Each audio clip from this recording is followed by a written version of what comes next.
Fortunes are being accumulated in the UK on a scale we haven't seen for 100 years. We've been told that the way the super-rich create wealth makes all of us, well, a bit better off. But does it? This time around, they've used new and different financial techniques to enrich themselves.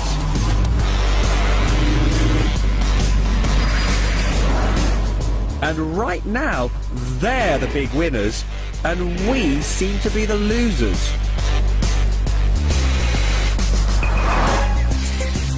I'm going to tell you how the new super-rich are making their fortunes and why we're picking up the bill in a global greed game.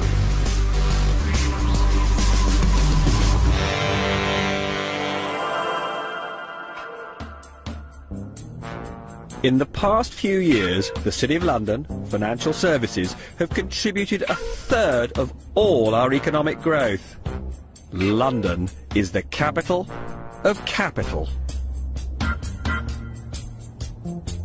London, for the international community, is a beautiful city. A lot of people are living in London that they might find interesting to meet. It's got the restaurants, it's got the clubs, it's got the bars, it's got the decent hotels, it's got the nice houses. It's safe, it's secure. There's a lot going for it. More than 50 billionaires call Britain home. Not since the 19th century have there been such opportunities for so many to make quite so much money. At least 30,000 Brits now earn more than £500,000 a year. In 2006, 4,200 city executives took a bonus of £1 million or more. And among hedge funds alone, 150 people have been earning more than £20 million a year.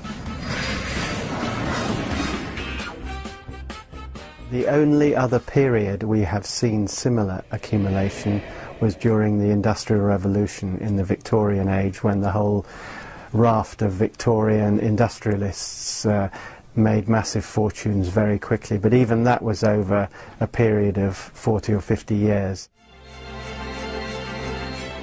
This has been in the last 10 years.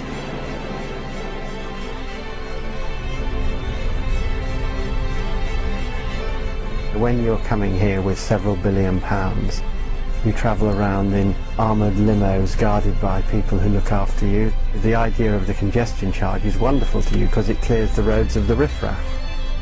You can get out to a private airfield quickly to get on your jet to go and see far-flung operations as part of your empire. And they've created ghettos of fabulously expensive property.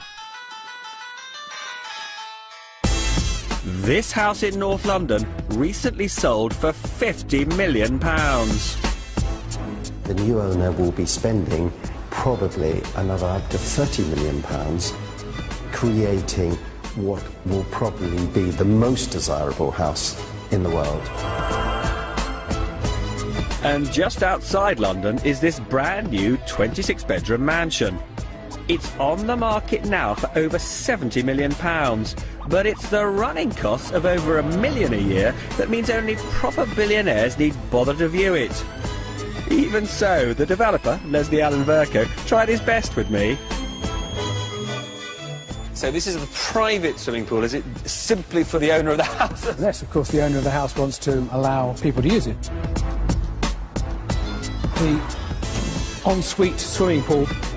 Why would you want 5 pools? Because you've got 5 pools, haven't you, in this house?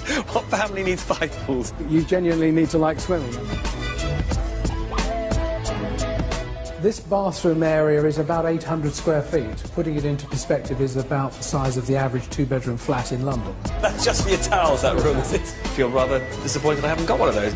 The size of a decent-sized kitchen for many people. Jewel-encrusted gold taps. That's very good, very nice. Definitely going to have one of these in my home.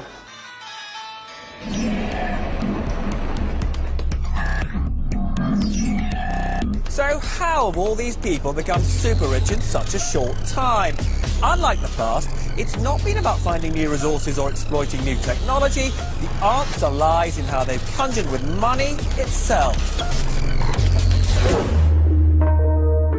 and they were helped to become wealthy beyond anyone's wildest dreams by a sharp fall in the cost of money for them and all of us, engineered by the US Federal Reserve.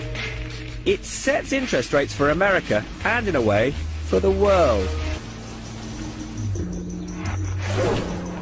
A clear September day. The American economy was already faltering after the bursting of the dot-com bubble, and then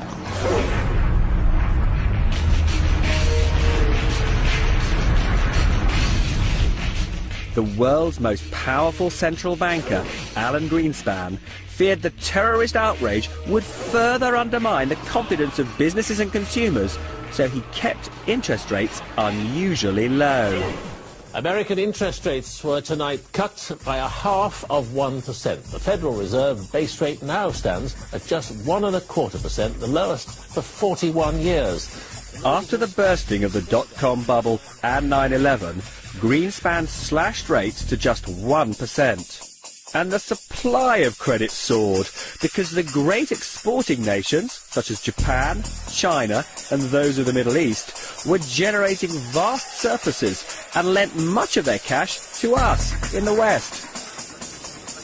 Finance is global, so it became cheap to borrow money anywhere. For private individuals, and especially for businesses, tycoons and financial institutions, they went on the most frenetic borrowing spree the world has seen.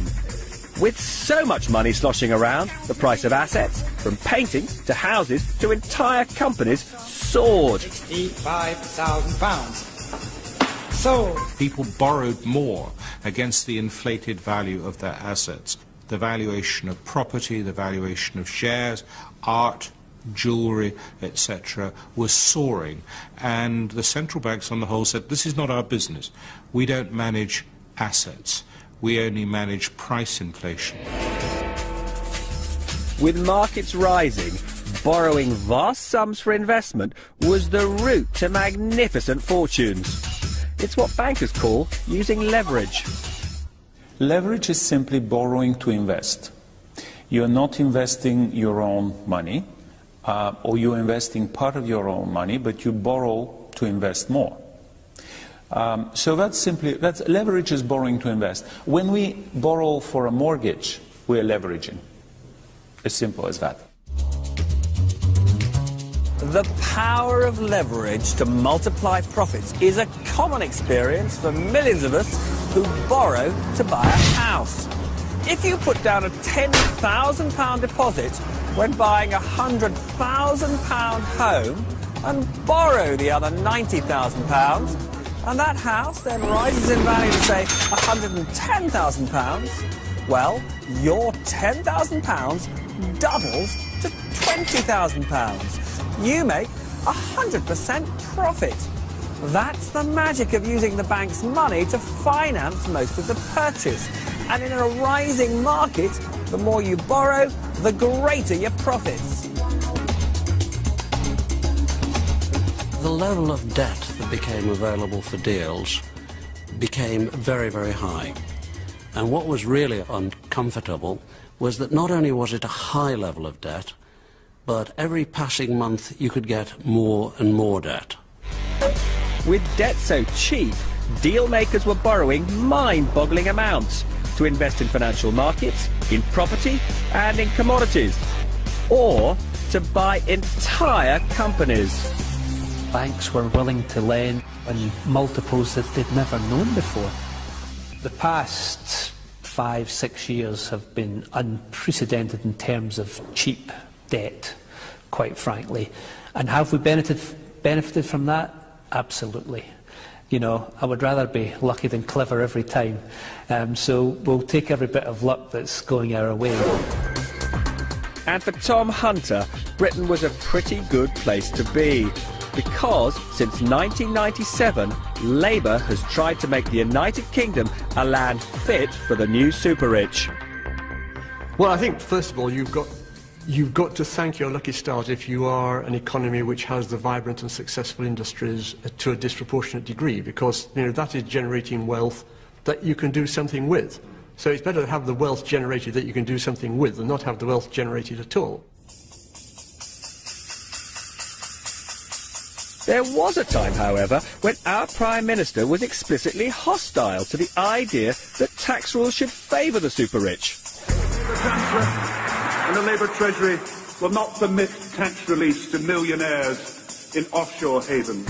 We will end a situation where millionaires can pay no tax. But in government, Gordon Brown changed his mind. Labour feared that the super-rich would flee Britain if they had to pay the same rate of tax as the rest of us. And if enabling them to stay meant a widening in the gap between the super-rich and the rest of us, well, Gordon Brown believed that was a price worth paying for the benefits that might accrue. We want the best people in the world to come here because the spin-off and the clusters and the multiplier effect of them building businesses within our country is phenomenal. And why not have the best in the world right here? We've had the extreme case. There are people in my industry who have literally lived in the country more than 40 years and claim to be non-domiciled and pay very little tax. Now that seems to me, both politically and indeed, at some danger of the word, morally, fairly repugnant.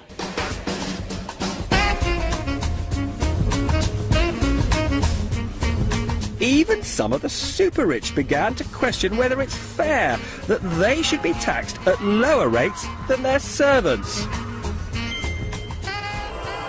There's lots of things about my industry I don't like, quite frankly.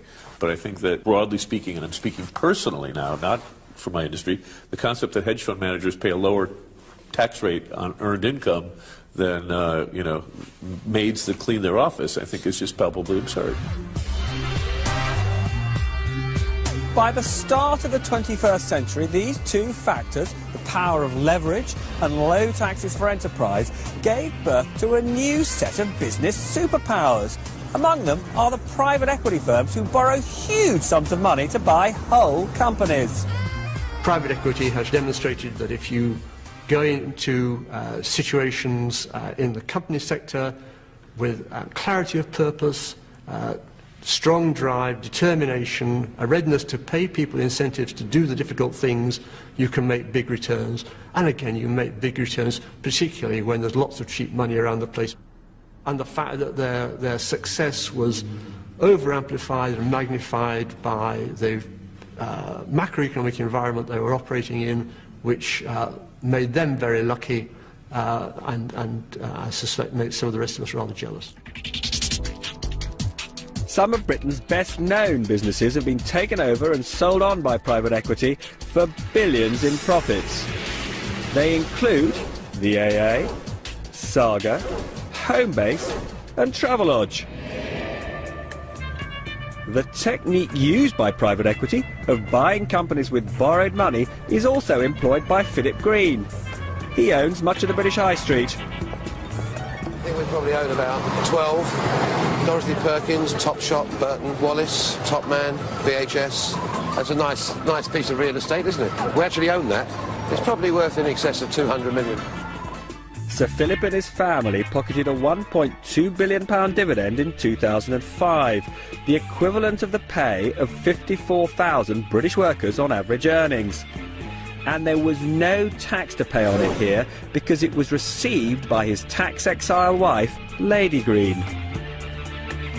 We had an extraordinary period of economic growth and confidence. This is the critical factor, sentiment. Confidence was very high. The masters of the universe seemed to be getting it right.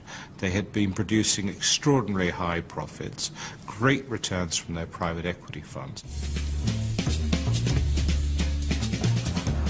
It hasn't just been private equity making billions out of borrowed money. Hedge funds have become the largest dealers in shares and securities across the globe. They make their money by betting on price variations, however small, between what they can buy and how much they can sell for. And they too use borrowed money and leverage to generate spectacular profits. Private equity will take control of a company. Hedge funds will trade a company. It's a very different, they'll trade the shares of a company. So it is a very different beast. And how much do you have under management in total? We've got about $10 billion. Hedge funds are enormously powerful now in the financial system. There's a lot of them. They manage a great deal of money. They're not regulated by and large. They're usually in offshore jurisdictions where they are not regulated. I would say that the top 3 trading institutions in the US Treasury market, which is the largest securities market in the world, are in fact hedge funds. They're not banks. The only serious risk for a hedge fund is that if it consistently loses money, the backers will take their funds back. You can lose money. You're allowed to make a mistake once, but if it's a bad one, you're gone. I mean, it's a very fragile. I mean, there is high return in that industry, yes, but you could also very quickly lose the appetite for risk that clients have in you or the interest of clients. So no, it's very severe. Nothing is taken for granted because you are the ultimate risk taker. And you here manage how much money now? Now we have around $4.2 billion. Using funds from wealthy investors and huge amounts of borrowed cash, colossal fortunes have been accumulated by hedge fund managers. In 2006, an estimated 10 of them earned more than $500 million each, and 5 are thought to have trousered more than $900 million in that single year. They included George Soros, a consistent winner who famously made a killing when he sold the pound on a colossal scale and helped to force sterling out of the European exchange rate mechanism in 1992. The average person did not get much benefit from the boom, the super boom in the last 20 years. It's really the people like me who have really earned enormous amounts of money. Every soul will know its fate when they arrive at the pearly gate. The spirit of an age can be captured in its art, so perhaps this is the symbol of all that debt-fueled financial excess. Damien Hirst's For the Love of God. The glittering death's head, encrusted with 8,601 diamonds, is said to have been sold to an investment consortium for £50 million. But the details of its sale are shrouded in secrecy, as are so many of the transactions of the new super-rich. What's its intrinsic value? There's quite an argument about that. Who actually owns it? No one seems quite sure. In many ways, the glitter and the ambiguity seems to capture perfectly the spirit of this age of easy money. One reason why so much cash was pouring into the pockets of the stars of the new financial industries was the pay structure they devised. They wrote the rules of the greed game so they couldn't lose, though it turned out that most of us could. The money-making skills of private equity and hedge fund stars were considered so rare and precious that they were able to charge their backers astonishing fees. These new breed of fund managers were performing extremely well for their clients.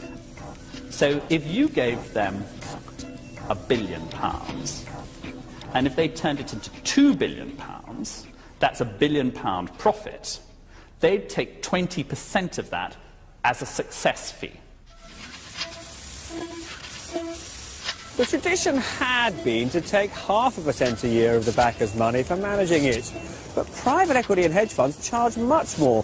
A basic fee of 2% a year on all funds under management, plus 20% of all profits.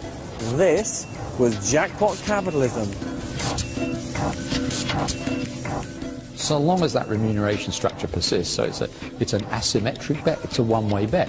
If he makes a great deal of money, then he gets his 20% plus of it, and if he loses money, well, it wasn't his.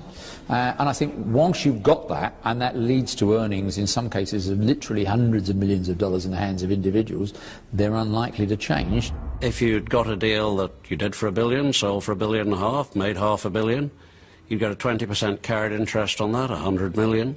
you'd probably have taken 30 or 40 million out of it in fees.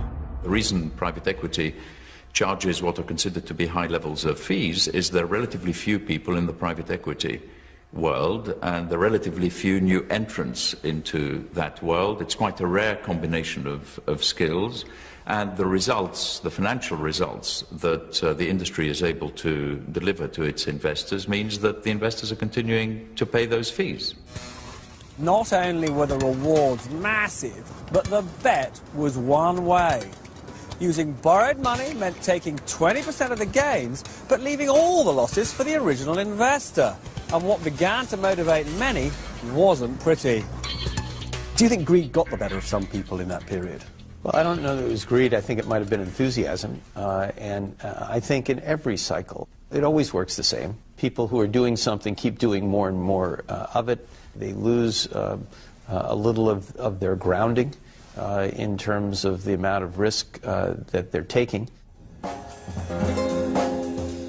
Because the rewards on offer from hedge funds and private equity firms were so huge, the big banks saw much of their talent defect to them. So the banks too had to offer their more financially creative employees the opportunity to pocket around 20% of the gains. Individual bankers now had the opportunity to play the greed game with their organisation's money. It's particularly awe-inspiring when you get back to this central point that the main things which have driven people's ability to earn that remuneration, not every single case, but the majority of cases have been two things: a bull market and access to the bank's capital. It's not their own money they're risking. What's the sort of minimum, do you think, in the last 2 or 3 years that a fairly mediocre, middle-ranking trader or investment banker at one of the bigger houses would have expected to take home? You're probably talking about $1 million bonus in those circumstances. And how high does it go? There isn't any limit. And as the greed game intensified, other professionals joined in. They were eager to facilitate the deals which would reward them, rather than ask awkward questions about all that debt that was being heaped on the system. Everybody else joined in. The investment banks who are selling companies, the accountants who are increasingly doing less and less work to make deals happen quicker and easier, the lawyers who are finding their ways through difficulties by pretending they weren't there. Everybody contributed. It was a big bubble. And people made a lot of money out of doing as many deals and as big a deal as quickly as they could. If you were a Wall Street investment banker making $3 million a year, you were on top of the world. You were the master of the universe. Suddenly, that banker making $3 million is looking at the hedge fund guy who he used to work with making $3 billion or maybe $1 billion a year. So it's created this big class warfare and envy between what I call the haves and the have-mores. Many of the have-mores feel a visceral desire to prove their superiority over the mere haves.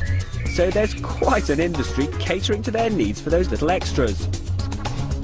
Meet Charlie, who provides what they want, however eccentric.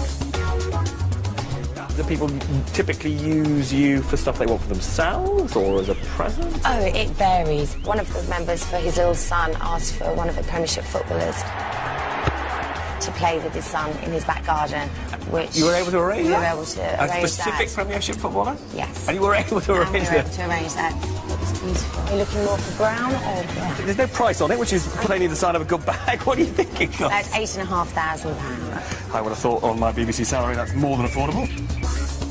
We now have requests of submarines. No, really? Yeah, so they have their own submarines made. You can speak to someone and create your own submarine, which is definitely unique and different. Yeah, unique and different. I think I'd probably find myself feeling a bit claustrophobic. Definitely. Couldn't some days, could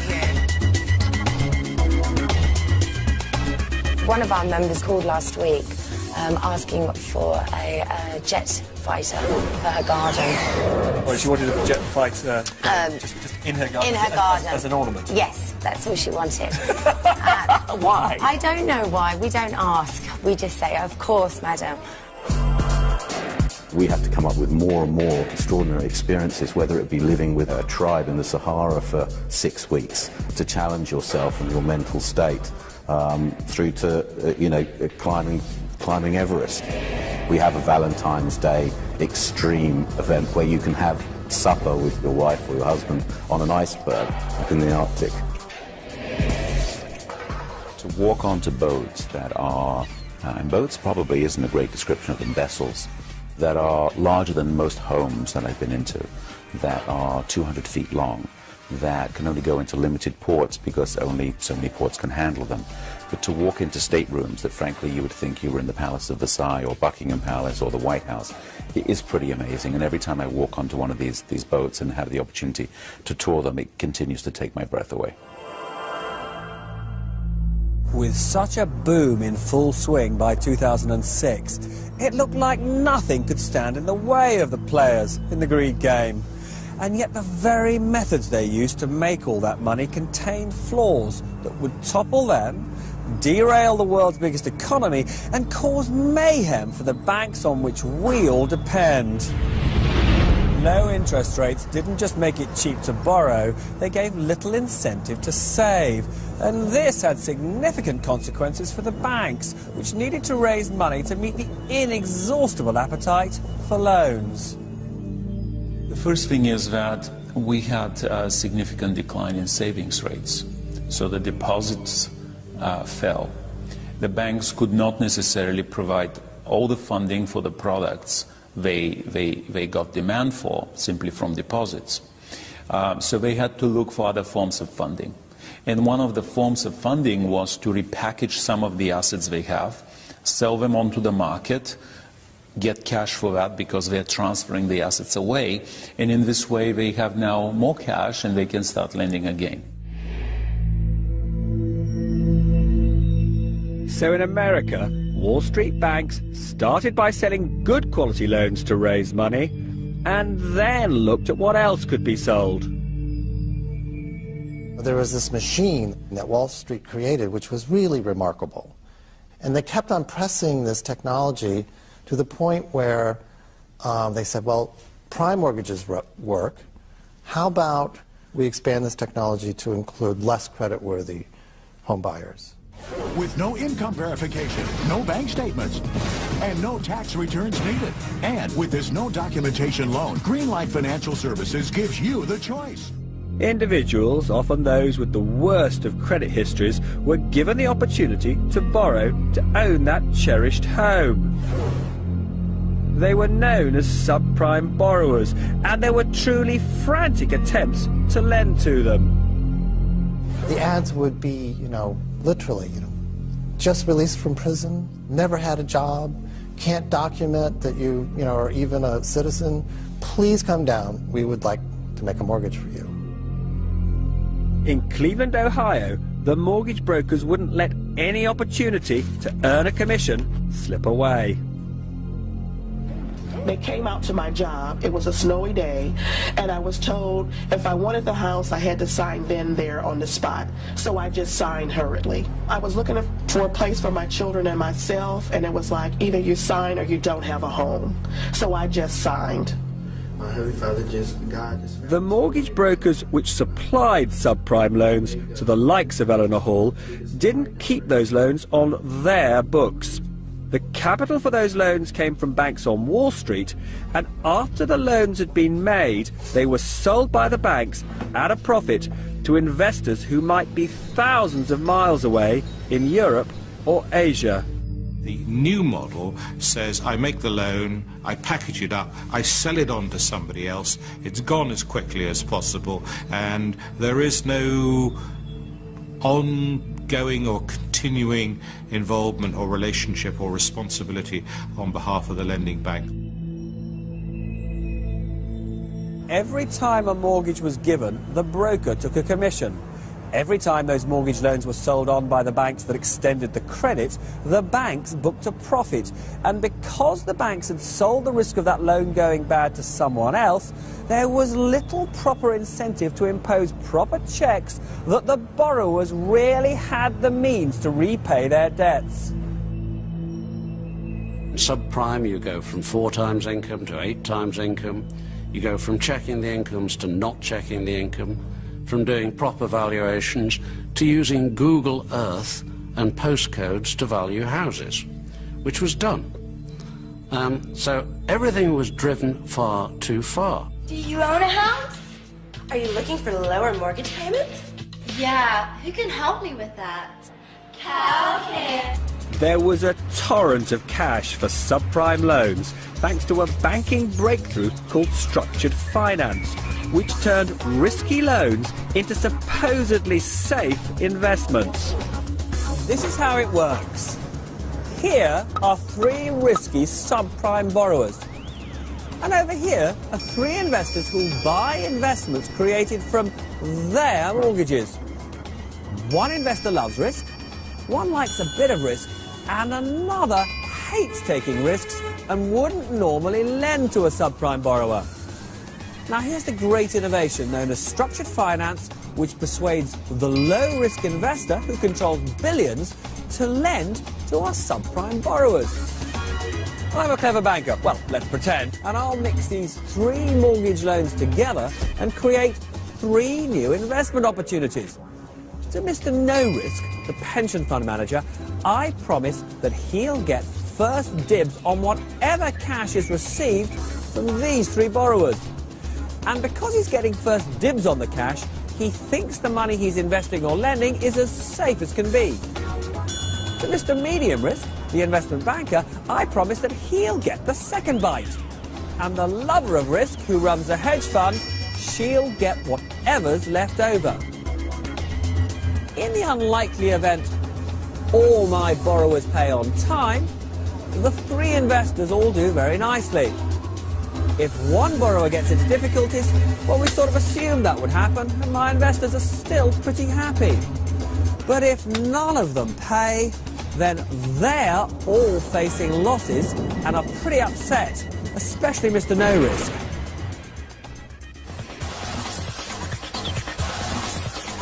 Many hundreds of billions of dollars of low-quality subprime loans were transformed in this way into investments that were labelled as good quality, and they were sold to investors all over the world. It was a worldwide phenomenon. This risk really was taken out of Boston, out of Massachusetts, and really spread, almost atomized like a fine mist around the world. And what was the motivation for selling quite so much debt? Basically greed, quite frankly. But by repackaging them into these more exotic vehicles, we could then yet again front-load the fees. And I can't stress how important it is, the self-interest being moved forward in this process. The market was booming. So if you go back to 2006, you'd probably be talking 1.7, 1.8 trillion of market volume. Not only my bank, but many banks, talking about the overall market. That's a significant amount. So everything is positive, bullish, there's fire going on. So the overall market gets into a frenzy. Most of the world's big banks, from Citigroup and Merrill Lynch in the US to our own Royal Bank of Scotland and Barclays, were stampeding to make profits by turning risky subprime loans into supposedly high-quality investments. A situation where a guy who's organising bank debt could take home a bonus quite literally 40 times his salary does bias behaviour. The guys wanted to do deals. Everybody has to get on board or they'll be left behind.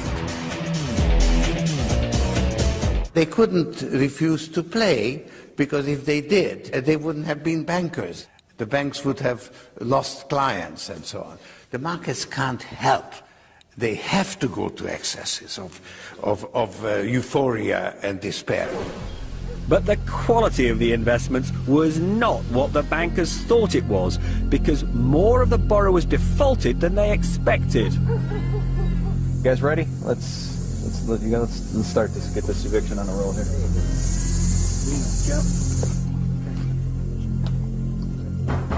Sheriff's office.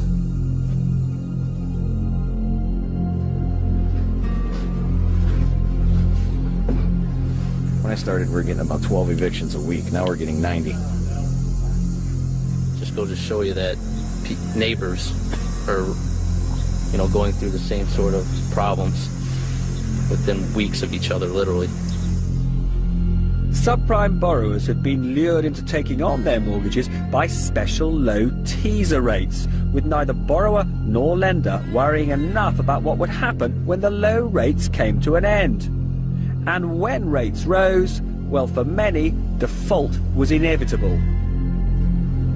At the end of her introductory offer, Eleanor Hall's monthly payments went up by a painful 75%. I was under the impression that I had a fixed rate of $625 a month. I had no idea that I had a variable rate that would escalate every 3 to 6 months. So my mortgage went from $625 a month to $1,098 a month. You could borrow 100% of the debt without any questions asked, and with a teaser rate that really got you sucked in. The very word teaser rate gives the game away. The essence of good banking for millennia, that the lender is supposed to check whether the borrower can actually repay, had been lost. When I grew up and I looked at banking and was in banking indeed, what used to happen was you went to see a bank manager to borrow money and he lent you the money and made sure that you paid it back, or tried to make sure that you paid it back. As soon as you divorce those two things, you're in trouble. In the stampede to do deals, banking common sense had been abandoned. But for years the danger was ignored, because all those dodgy loans had been converted into investments that had a AAA rating, which in the past had always meant that they were ultra safe. When something is rated in the financial community AAA, the assumption of everyone is that it just can't go wrong. In all of my years in finance, which is now getting pretty close to 40 years, I've never seen a AAA default.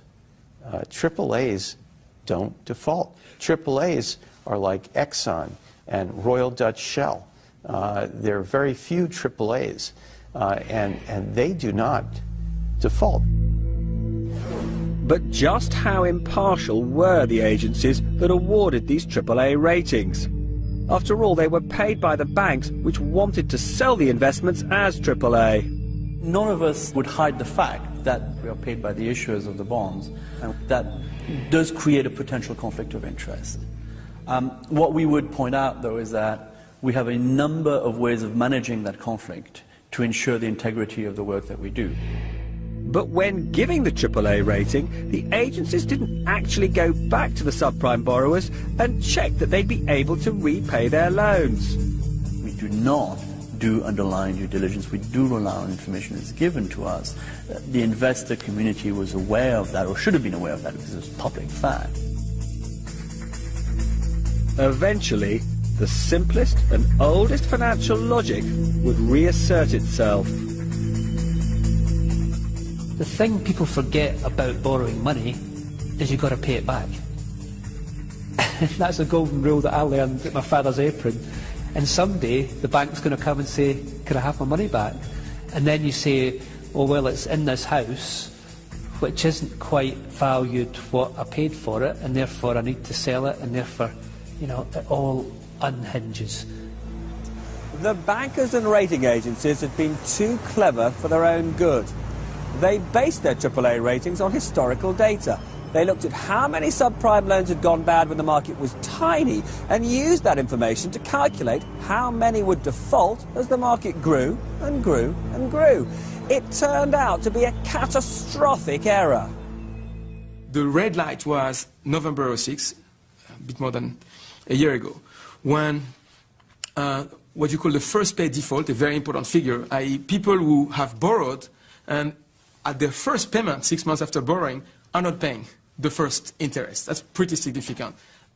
First pay default historically was 1.5%, 1 to 2%. In a matter of a month, that figure jumped to 5–6%. That was a clear sign when you have people not paying that you should be worried. default rates were bound to rise as subprime loans shot up from being 1 in every 13 US mortgages in 2001 to 1 in every 4 by 2006.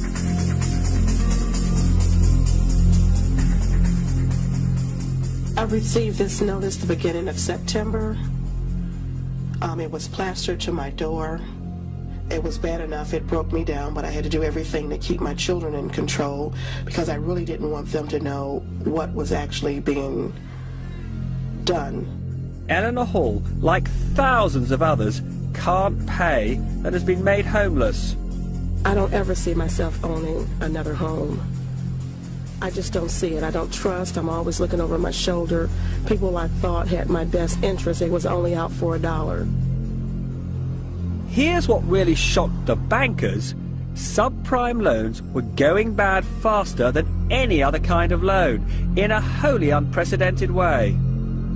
In the past decades, it was always the case that the general population would default on everything else in order to keep their house at default. Credit cards, they default on their loan to buy their fridge, they default on their car loans.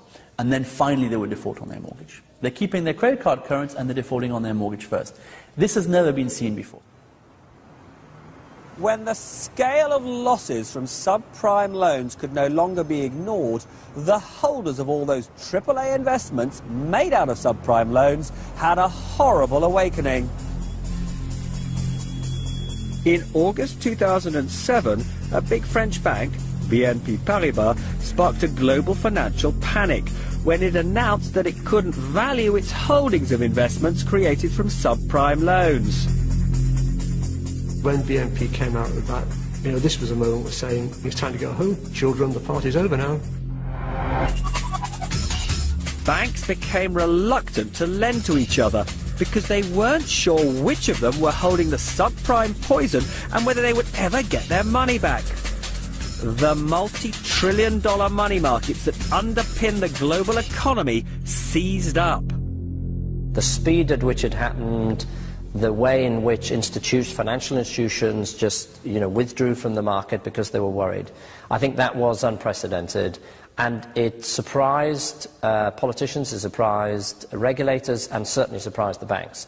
So once you're in that vicious circle, lack of confidence, bit of lack of trust, you don't know who's holding the problem, everybody then, like lemmings, run for cover. Once people got scared, they started being less happy to lend to each other, they started being less happy to work with each other, and again, that in itself led to all sorts of other activities, specifically securities going down in price. Was that fear rational? Is fear ever rational? I don't know, but is that fear rational? I'll give you a short answer, yes. The fact that people did not know the full exposure to the subprime area or to the SIV area or whatever, yes, of course, if you don't know something, being fearful is rational. Once the river of money stopped flowing, with banks and financial institutions loath to lend to each other, there was a very high-profile casualty in Britain. One of Britain's biggest mortgage lenders needs emergency support from the Bank of England. Northern Rock has problems raising money because of the crisis in the financial markets. Yeah, absolutely clear. There is no suggestion that this business is fundamentally bust, but merely running out of money in this way for a bank is extraordinarily serious. The company was very successful because it was taking a tremendous amount of risk. Northern Rock went to the brink of insolvency because its business was dependent on raising money by selling its mortgages to international investors. And when investors were burned by losses on subprime, they refused to buy any mortgages, Northern Rock's or anyone else's. They were actually possessed of enough capital to survive approximately a 1-week shutdown in the capital markets. That was all. Banks across the world, in Germany, France, Switzerland and the US, have lost tens of billions of dollars and have had to be bailed out by governments or by investors with deep pockets.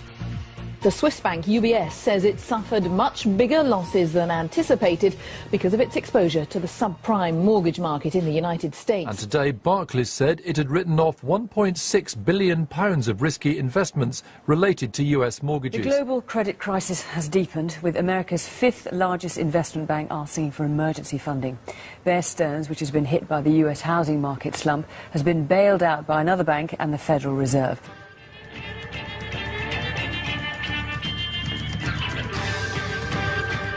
Some of the bankers responsible for the financial losses are losing their jobs. Bonuses of investment bankers are going to fall drastically now that you're discovering that a lot of the banks, investment banks, are taking billions of dollars worth of write-offs, and these people are getting kicked out unceremoniously out of their jobs. As for those companies bought by private equity, well, if they took on too much debt, they'll experience difficulties, which would be bad news for their investors and employees. There are some clear examples of loans which are looking dreadful now.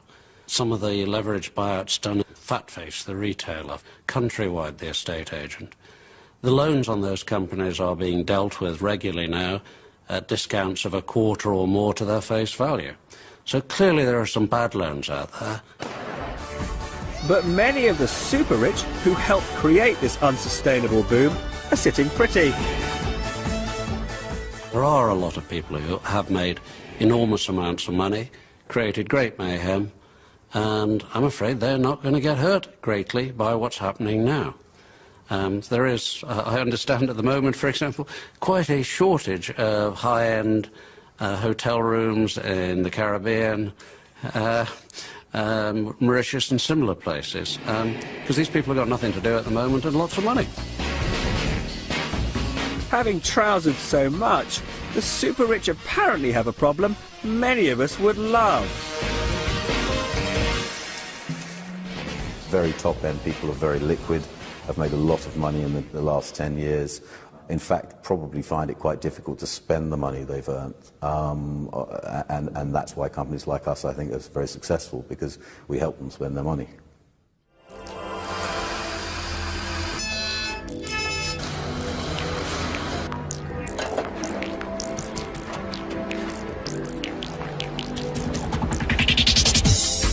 Frankly, for companies that are producing such limited quantities of these very exclusive products, they can't manufacture them quickly enough.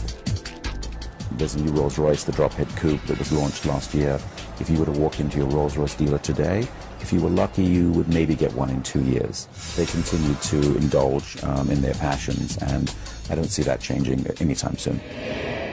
And demand for the most expensive motoring experience on Earth doesn't seem to have evaporated.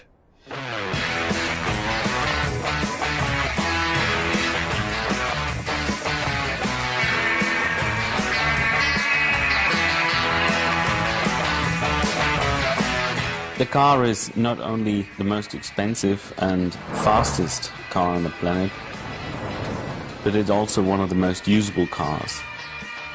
The customer who pays 1.1 million euros plus tax gets a car which is really second to none.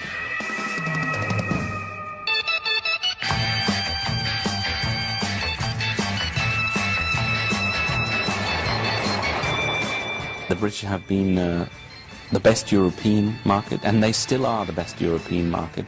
They are only the second to the US. Our best dealership in the world, a single dealership in the world, is Jack Barclay in London. So for the super luxe industry, price cutting isn't on the agenda.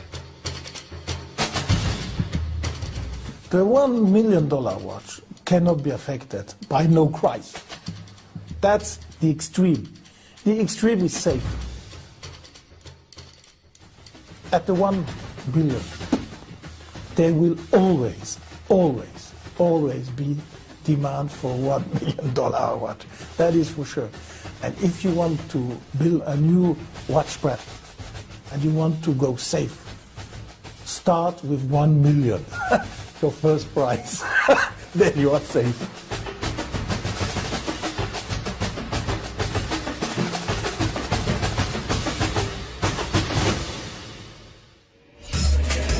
The reason the super-rich can feel safe is that the gambles they've taken with other people's money have been so huge that the authorities have to bail them out, or else the damage to the rest of us could be crippling. These people who operate in the financial markets, they're smart. They know that they are too big to fail. They know that the authorities will ride to their rescue. And so everywhere along the line, there are one-way bets. And this means that you are incentivized to take big risks. You're greedy. The bigger the risk you take, the bigger the profit for yourself. And if things go badly, oops, not our problem, your problem. You pick up the mess. It's a mess they've landed all of us in. The losses incurred by banks, hedge funds, insurers and other financial businesses, which could reach $3 trillion, have reduced their willingness to lend to any of us and badly damaged the global financial system. It's as though the mechanism for injecting fuel into the economy has broken down. And when that happens, we all suffer. I think it's a mistake for people to think these events don't apply to them. That they don't own any subprime mortgages or collateralized debt obligations or even equities, so what does it matter to them? It affects us all. And the credit creation process is at the heart of everything in our economy. And without that, you cannot get normal functioning. And I think the damage that's been done to that is large and it's persistent. So when you talk about the average home owner and worker in its impact on them, they probably will find that their mortgage costs more, whatever the absolute level of interest rates. If they're unlucky, they may find that their job's affected by this as well. I think there are some very severe real-world effects on people's ability to borrow. Our banks have less money to lend to us, and they're charging more for what they will lend. That's leading to falls in house and property prices, which makes us feel poorer. And it risks creating a vicious downward spiral as we spend less and the economy slows down. Just to translate that into what it means for ordinary people, if people are borrowing less, saving more, that'll translate into slow growth. Does it translate into a serious recession in your view? I don't expect a worldwide recession. I do expect a recession in the United States, the severity of which cannot be predicted. As a result of recent budget changes, the British tax system may no longer be quite so favourable to the new super-rich as it was. But what about the widening income and wealth gap between the super-rich and the rest of us? It's more the way that wealth's accumulated. If wealth's accumulated out of people growing companies successfully, that's it's generally good. It's hard to come up with a real negative on that.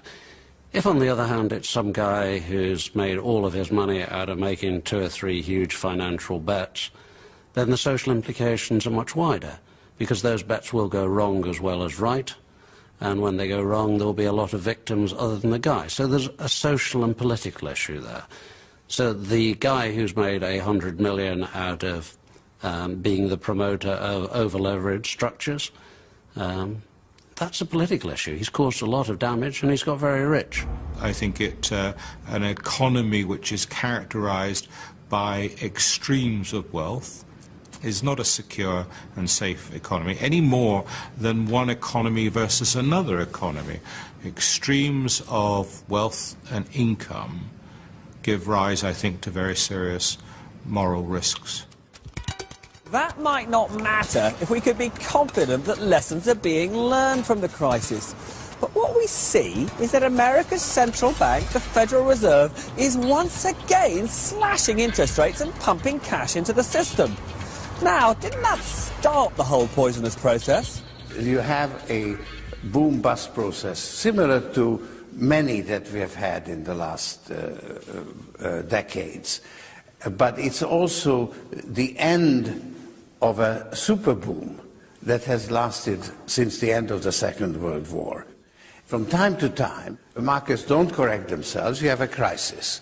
And then the authorities have to intervene and inject liquidity and bail out the failing institutions. And that creates a system of asymmetric incentives where you are encouraged to leverage, but if things really go wrong, there is relief. If those in charge of the system can't be relied upon to change their ways, what chance that those who play the greed game might actually mend theirs? They've been incentivised to take dangerous risks with other people's money in the hunt for big profits and vast rewards. Have those incentives been eliminated? No, not really. I think that if you set up a basic remuneration structure where people get paid 20% of the gains from playing with other people's money, I'm not quite sure what possible event could occur to make them learn anything from it. You really just need to change the structure. That's the only thing that will get their attention. And who's going to change that structure? There's only really one group of people who ever can change any structure like that, and I think that's the owners.